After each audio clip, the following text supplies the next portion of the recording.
Thank you, Presiding Officer. First Minister, should a convicted rapist ever serve time in a women's prison? First Minister. Presiding Officer, can I, of course, point to the fact that some matters that we will discuss in this session of First Minister's questions are sub judice. However, issues raised are operational matters for the Scottish Prison Service, and given understandable concerns that have been raised, it's important that I do address them. So I want to take some time, Presiding Officer, to set out the situation and answer Douglas Ross's question directly, very clearly. Firstly, in general, any prisoner who poses a risk of sexual offending is segregated from other prisoners, including during any period of risk assessment.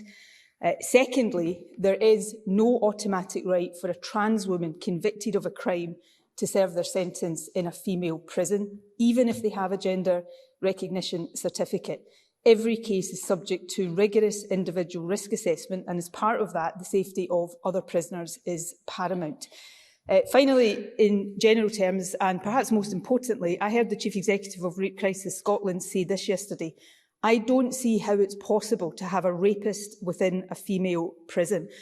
And so let me be very clear. I agree with that statement.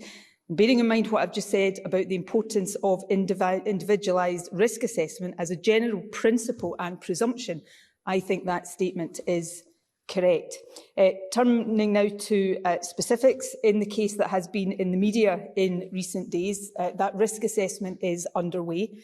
As in all cases, the Scottish Prison Service won't wait until an assessment is completed if they think action is required more quickly. Now, it would not be appropriate for me, in respect of any prisoner, to give details of where they are being incarcerated. But given the understandable public and parliamentary concern in this case, I can confirm to Parliament that this prisoner will not be incarcerated at Cornton Vale Women's Prison. And I hope that provides assurance to the public, Presiding Officer, not least to the victims in this particular case. Douglas Ross. I appreciate that response from the First Minister, but this rapist is in there now. He's in segregation in a women's prison at the moment. So I'm unsure what the First Minister is trying to say, when the reality is this double rapist, this beast, is in a women's prison right now.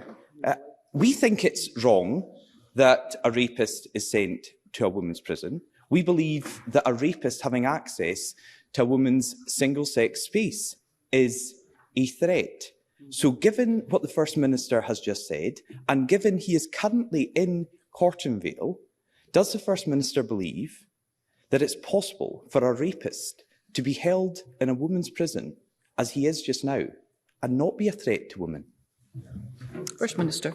I think Douglas Ross should have listened perhaps more carefully to what I said. Now, I have a responsibility, Presiding Officer, even standing in this Parliament, to be mindful of issues around safety and security of everyone. But what I said in relation to this specific case, I made some comments in general that I think should give reassurance to the public. But in relation to this case, what I said, and I'm going to repeat it, the risk assessment is underway. However, as in all cases, the Scottish Prison Service will not wait until an assessment is completed if they think action is required more quickly. And this prisoner is not going to be incarcerated in Cornton Vale Women's Prison. Now, in terms of the interim situation and how the situation that I've said there is going to be achieved, I've got to be mindful of allowing the Scottish Prison Service to do their operational job and to do that properly. But I'll go back to one of the things that I said in general, and this applies to any prisoner, regardless of whether they're trans or not, regardless of whether they are in a male or a female prison. If any prisoner poses and is considered to pose a risk or gives rise to any concern about sexual offending, that prisoner is segregated from other prisoners, and that applies during any period of risk assessment. So I think I'm being very clear to Parliament in light of public concerns, but I am also allowing, having regard to important issues of security and safety, to allow the Scottish Prison Service to undertake their operational responsibilities in relation to an individual case. Douglas Ross. First Minister, you just have to be clear with people.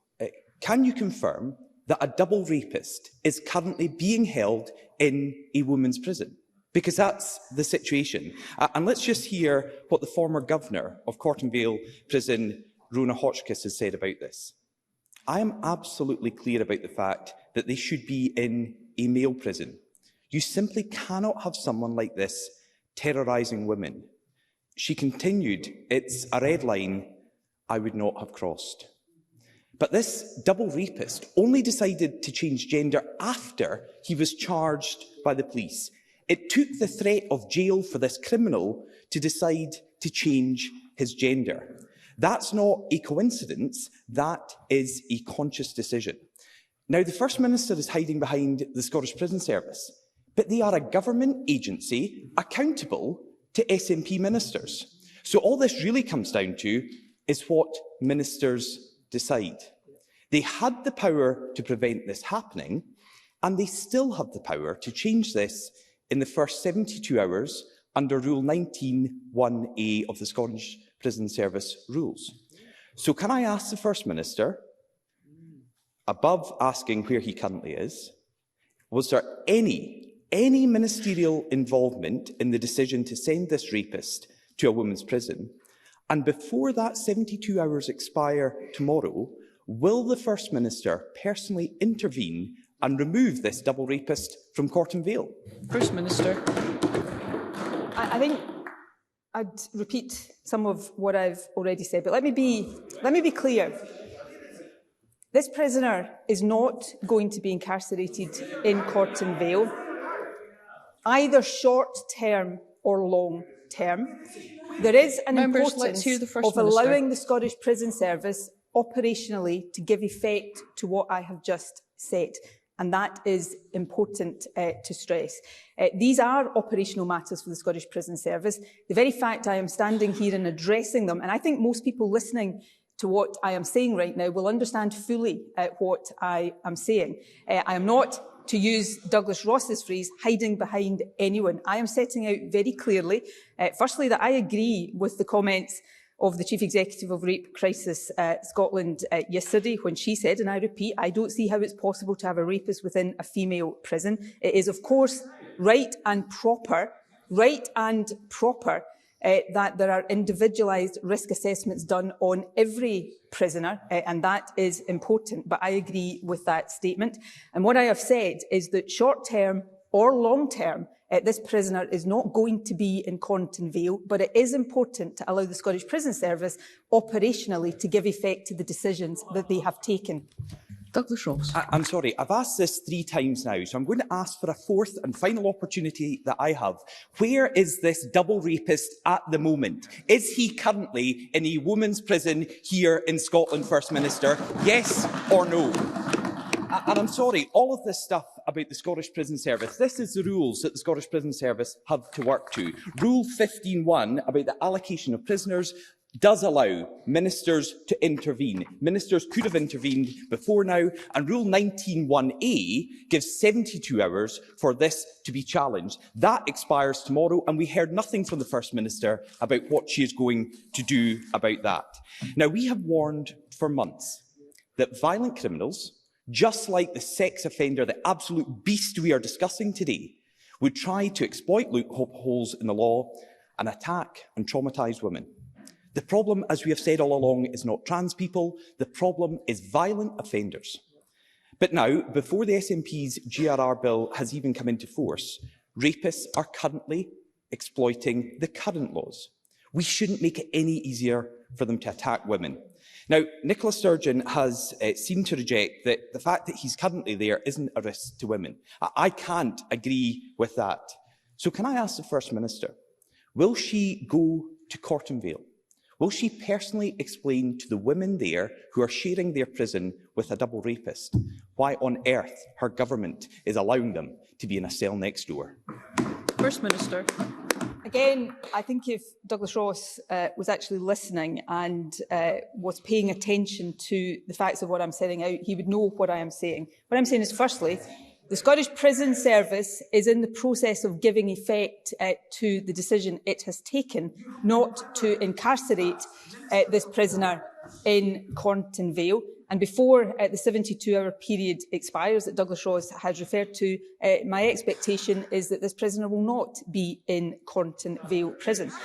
So that, I think, to most people and to people who are reasonable, would be a very clear explanation of the situation. There are, of course, very small number of trans women who are currently in prison custody, and in fact, many of them are in male prisons. There is no automatic right for any trans woman to serve their sentence in a female prison. That is subject to robust risk assessment. That is right and proper. And lastly, Presiding Officer, to be fair to Douglas Ross, he made this point, and it is an important point. We must always be careful when we're having these exchanges that we do not, even inadvertently, suggest that somehow trans women pose an inherent threat to women. Predatory men, as has always been the case, are the risk to women. However, as with any group in society, a small number of trans people will offend, and where that relates to sexual offending, public concern is understandable. That's why the systems that the prison service have in place already are robust, and as I think I am setting out here, in this individual case, those systems lead to the right outcomes.